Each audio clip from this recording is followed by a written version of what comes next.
Mahilig ba kayong umikop ng sabaw? Eto ngayon, magluluto ako ng may sabaw para may higupin tayo. Pangpalakas ng katawan. Ito, isdang yellowfin. Ito ang ilagay natin, sibuyas, luya, kamatis, saka itong repolyo.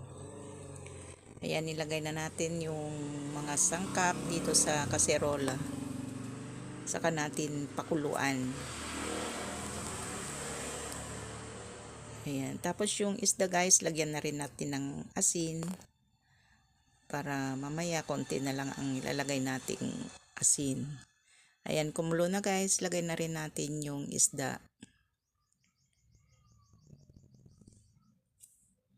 Kapag nailagay na natin lahat, atin munang takpan hanggang sa maluto na yung isda. Nakasubscribe ka na ba guys sa aking YouTube channel? Kung hindi pa, mag-subscribe ka na para updated ka palagi sa aking YouTube channel. At paki-like and share mo na rin para makita rin ng iba. Ayan guys, luto na yung isda. Pwede nating dagdagan ng asin kung kulang pa yung lasa niya. At lagyan din natin ng condiment na seasoning granules. Pagkatapos nyan, pwede na nating ilagay yung repolyo. Saka yung siling haba.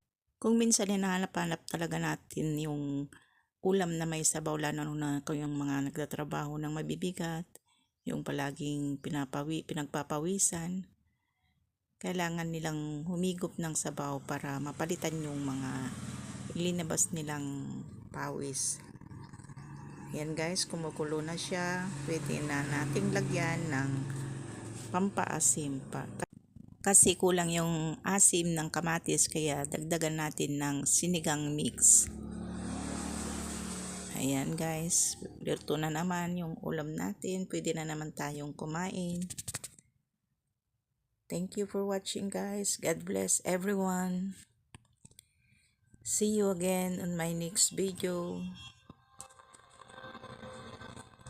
Bye-bye.